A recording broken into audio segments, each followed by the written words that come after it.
2021 புஷ்பான்னு ஒரு படம் வந்ததாகவும் அது பேன் இண்டியா ஃபுல்லா மரண ஹிட் அடிச்சதாகவும் பல கோடிகள் வசூலை கூச்சதாகவும் ஃபேஸ்புக்கில் இருக்கிற சித்தர்கள் சொல்லுவாங்க.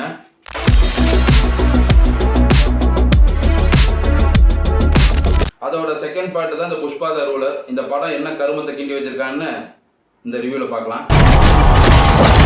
படத்தோட கதைன்னா ஃபர்ஸ்ட் பார்ட்ல என்ன பண்ணான்னு அதுதான் இதுலையும் அதில் வந்து கூலியா இருந்து ஒரு தலைவராகி முடிச்சுட்டானுங்க. இதுக்கப்புறம் செகண்ட் பார்ட்ல என்ன ஆச்சுன்னா ஒரு பெரிய சிண்டிகேட், அதாவது பல பேர் மரம் இருக்கிறவனெல்லாம் சேர்ந்து ஒரு சிண்டிகேட் உருவாக்கிட்டாங்க. பெரிய ஒன்ஸ் அப்பான் டைம் அமெரிக்கா அப்படியே வந்து உருவாக்கி அதில் வந்து இதில் ஒரு தலைவனாக இருக்கான். இவனை வந்து பிடிக்க வந்து பகத் பாசில் வந்து அவர் ஒருவர், அவர் ஒரு பைத்தியக்காரனாவே காமிச்சிருக்காங்க படம் ஃபுல்லாகவே.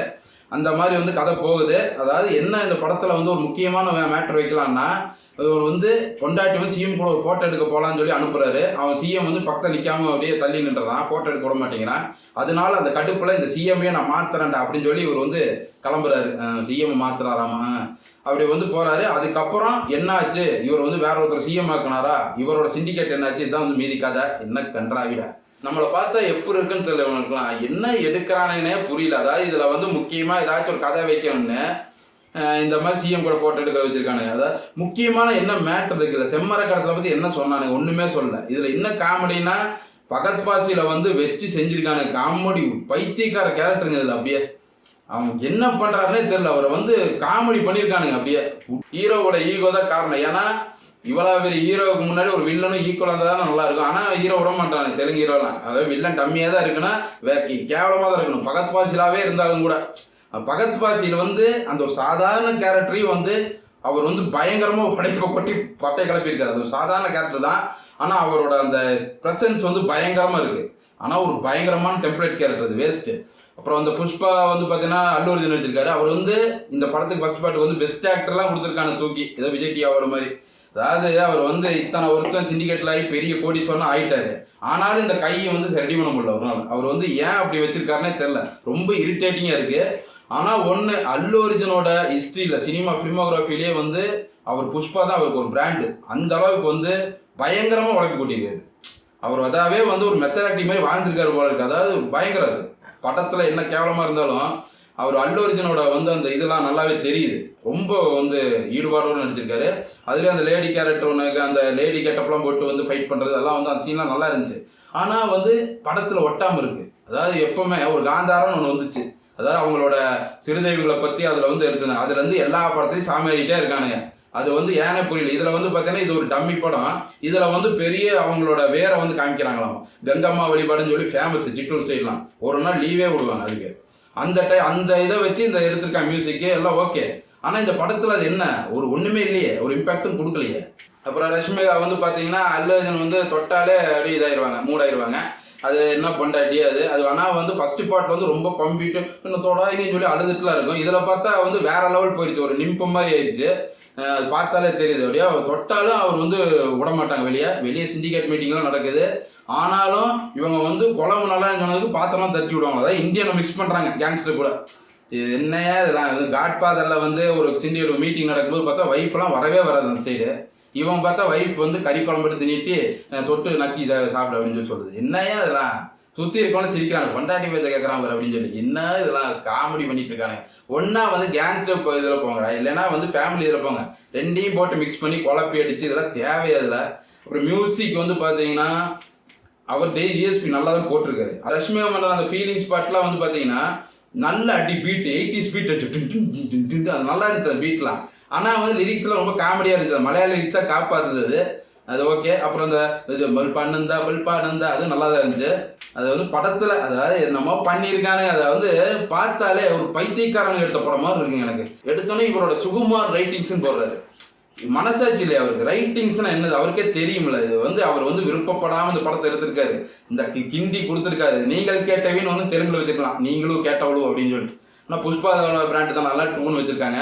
அவர் வந்து கடுப்பில் தான் இந்த படமே எடுத்திருக்காரு. ஏன்னா நிறைய இவங்கெல்லாம் ஃபைட்லாம் வந்துச்சு, நிறைய சண்டைலாம் வந்துச்சு. பிஜிஎம் வந்து நம்ம சாம்சிஎஸ் போட்டிருக்காரு, நம்ம பேட்ச் ஒர்க்கு நல்லா மியூசிக் தான் உழைச்சிருக்காரு பிஜிஎம். ஒவ்வொரு இதுக்கு கேரக்டருக்கு ஒன்று அப்படி பயங்கரமாக போட்டிருக்காரு. இதில் வந்து ஃபர்ஸ்ட் ஒரு சீன் வருது. இவர் வந்து ஜப்பானில் போய் இறங்குறாரு, ஒரு பெரிய கண்டெய்னரில் ஜப்பான் ஆர்வரில் போய் இறங்குறாரு. அந்த அப்போ வந்து ஒரு ஃபோர்க் லிஃப்டில் எடுத்து அந்த ஜப்பான்காரன் வந்து தூக்குறான். தூக்கி அதை வந்து வைக்கும்போது பார்த்தா அது பெட்டி ஏற முடியாது ஓவர்லோடுன்னு சொல்லி அப்படியே தள்ளி விழுந்தோடனே உள்ளேருந்து செம்மரக்கட்டையில விழுகுது. உள்ளேருந்து ஒருத்தர் வர லுங்கியோட வந்து அந்த கொக்கி வச்சு தலைகளை தொங்கிடுறாங்க. அவர் அடிச்சு போட்டு எல்லாம் பண்ணுறாரு. இப்போ ஜப்பான்கார ஒருத்தர் வர்றாரு. அவர் வந்து தமிழ்ல பேசுறாரு, இவர் பார்த்தா ஜப்பான்ல பேசுறாரு. அதாவது இது சூப்பரா இருந்துச்சு. அது வந்து என்ன ஒரு திங்கிங் தெரியுங்களா, அது வந்து ஒரு போஸ்ட் மாடர்னிசம் மாதிரி இருந்துச்சு. அப்புறம் வந்து பார்த்தீங்கன்னா அவர் வந்து அந்த பெட்டியில் 45 நாள் அதுக்குள்ளேயே இந்த உட்காந்து வந்து ஜப்பான் படிச்சிருக்காரு. அதாவது எப்படி இது வந்து சாத்தியம், அவர் எங்க போனாரு ஒண்ணுக்கலாம் அப்படின்னு சொல்லி எனக்கு தெரியல. அவர் 40 நாள் என்ன பண்ணாரு, அதுக்குள்ள எப்படி இருக்க முடியும், பணமா தான் வெளியே வர முடியும். இல்லைன்னா வந்து பைரட்ஸ் ஆஃப் கரீபியன் மாதிரி அந்த சாபம் இருக்கணும், அதாவது சாகாத சாபம், அந்த மாதிரி ஏதாச்சும் இருக்கா அதுவும் தெரியல. அப்புறம் அந்த ஜப்பான் பார்ட் எதுக்கு தேவையே இல்லை, ஒரு மண்ணுக்கு லாக்கி இல்லை. அது வந்து ஒரு சந்திரமுகி பாம்பு மாதிரி தான் இருக்குது. அதுலேருந்து காக்கா கசூரியா மாதிரி தண்ணியில் விழுந்தா ஒரு ஃப்ளாஷ்பேக்கே போகுது. அதுக்கப்புறம் இவர் தண்ணியில் விழுந்த ஒரு ப்ரெசென்ட் அதை மறந்துட்டானுங்க. அதாவது அந்த ஃப்ளாஷ்பேக்கை வந்து காமிச்சு அதுக்குள்ள ஒரு ஃப்ளாஷ்பேக் போய் அப்படியே இந்த இவர் தண்ணிக்குள்ள விழுந்தே மறந்துட்டானுங்க. எனக்கு புஷ்பா 3ல வந்து ஃபர்ஸ்ட் இவர் பணமாக தான் எடுப்பாங்கன்னு நினைக்கிறேன் அந்த ஜப்பான் பார்க்கில். ஏன்னா அவருக்கு நீச்சலும் தெரியாது. இது வந்து அப்படியே விட்டுட்டாங்க, அப்படியே என்ன தண்ணியில் விட்டாங்க அப்படின்னு சொல்லி ஒரு ஸ்விம்மிங் பூல் மீம் கூட இருக்கும். அப்படியே குழந்தைய கொஞ்சிட்டு ஒரு தனியாக புஷ்பா கீழே இருப்பார் தண்ணிக்குள்ள, அந்த மாதிரி இந்த இடத்துல காமிச்சிருக்காங்க. இது வந்து பார்த்தீங்கன்னா ஒரு லெவலுக்கு மேலே அப்படியே போயிட்டே இருக்கு. நிறைய ட்விஸ்ட்டுன்னு சொல்லி நினச்சி எதாவது எடுத்து வச்சிருக்கானுங்க. அதில் ஒரு சீன் என்னன்னா, செம்மர கட்டை வந்து யாரும் வந்து இந்த ஊரை காட்டை விட்டு வெளியே போகக்கூடாதுன்னு சொல்லி பக்கத்து பஸ்ஸில் பார்த்துட்டு இருக்குன்னு பார்த்தா தண்ணி வற்றி போன இடத்துல லாரி கொண்டு போயிட்டு போவானுங்க. அதாவது தண்ணி வற்றி போன அந்த ஆற்றுலையும் லாரி போனாலும் அது போக முடியாது. அதே ஒரு காமெடி. அதை விடுங்க. அதுக்கப்புறம் வந்து பார்த்தீங்கன்னா செம்மரக்கட்டையாக வந்து கரெக்டாக ஒரு இந்த மாதிரி டேபிள் மாதிரி ஒரு மாட்டு வண்டி மாதிரி செஞ்சு செம்மரக்கட்டை மாட்டு வண்டியே செம்மரக்கட்டை தான் அப்படி அனுப்பி விடுவாங்க. இல்லை என்ன இதில் அவங்க எப்போ வந்து அதெல்லாம் செஞ்சாங்க உட்காந்து இந்த மாதிரி மாட்டு வண்டியில் எப்போ செஞ்சாங்க, அது யார் கார்பெண்டர், அதெல்லாம் வந்து ஒரு சீன் கூட துணி கூட காமிக்கல. இது ஒரு ட்விஸ்ட்னு சொல்லி வச்சிருக்காங்க. இவங்க வந்து இந்த மாதிரி வந்து ஒரு மாட்டு வண்டி அனுப்புறது போல ஒரு லாரியவே வந்து செம்மரக்கட்டையில் செஞ்சு அனுப்பியிருக்கலாம். ஏன்னா அது பிரச்சனை இல்லை, மாட்டு வண்டி எதுக்கு ரிஸ்க் எடுத்துட்டு லாரியவே அனுப்பியிருக்கலாமே, ஒன்றும் தவறாக இருக்காது. அப்புறம் இன்னொன்று இது பாசிலுக்கு வந்து ஒரு லெவலுக்கு மேலே என்ன பண்ணுறதுன்னு தெரியாமல் அவரை எரிச்சிட்டானுங்க. அவன் போய் பைத்தியம் மாதிரி வந்து செம்மரக்கட்டையை வந்து தீயில எரிச்சு அவரே வந்து செத்துருவார். அதாவது பகத் பாசிலே பண்ணதுன்னு நினைக்கிறேன் இந்த படத்தை நடிச்சதுக்கு. நான் எரிச்சு நான் செத்துக்கிறேன்டா அப்படின்னு சொல்லி.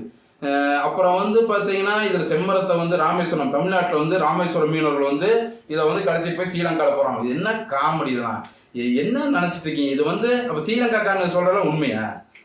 அவனை வந்து பார்த்தீங்கன்னா போலீஸை தான் சுடுவாங்களாமா, மீனவரை சுட மாட்டான். டேய் இது ஒரு பிளாக் காமெடி இல்லையா? இதெல்லாம் டெய்லி பார்க்குறீங்களா நியூஸு? தமிழக மீனவர் எத்தனை பேர் அவனை சுட்டுட்டு இருக்காங்க. இதை வந்து ஒரு பெரிய இதாட்ட போட்டிருக்கீங்க. இது என்ன பீத்தலாது? இது நமக்கு வேணுன்ட்டே எதிராகவே இது வந்து பண்ண மாதிரி இருந்துச்சு. இன்னொன்று வந்து காலகட்டம் வந்து பார்த்தீங்கன்னா 90s லேட் 90s அந்த மாதிரி தான்.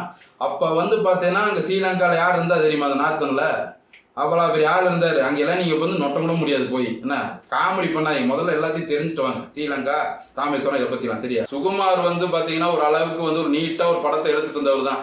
அவரை வந்து தேவையில்லாம் புஷ்பாவில் வந்து அவர் வந்து தெலுங்கு ஆடியன்ஸ் மட்டுமே எடுத்த படம் அது. அப்போ வந்து அல்லு அர்ஜுன் சொல்லியிருக்காரு, நம்ம வந்து லார்ஜர் ஆடியன்ஸ் படம் பேன் இண்டியா படம் எடுக்கலாம்னு சொல்லி அவரே ஒரு பேட்டியில் சொல்லியிருக்காரு. அந்த மாதிரி எடுத்தது அந்த படம்.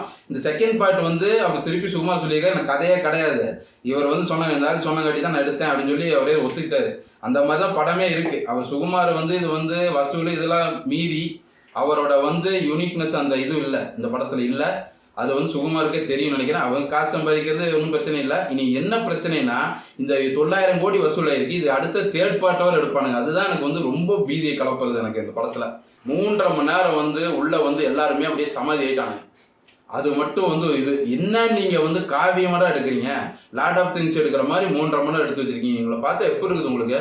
அது ஒரு டைமில் வந்து பார்த்தீங்கன்னா பரத் செத்ததுக்கப்புறம் படம் முடிஞ்சுது. அதுக்கப்புறம் ஒரு 1/2 மணி நேரம் வந்து இவனுக்கு நான் பிகின் த சீன்ஸ் நினச்சேன் ஃபர்ஸ்ட்டு.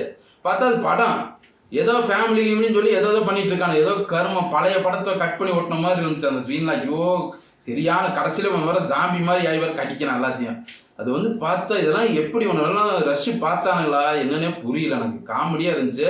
இந்த படத்தில் பார்த்தீங்கன்னா செம்மரம் கடத்துறவன் வந்து ஹீரோ, அதை பிடிக்க வர போலீஸ் வந்து வில்லன் பைத்தியக்காரன். என்னங்கடா நியாயம் டே? நான் படம் பார்க்கும்போது பக்கத்தில் வந்து ஒரு பேர் இருந்தாங்க.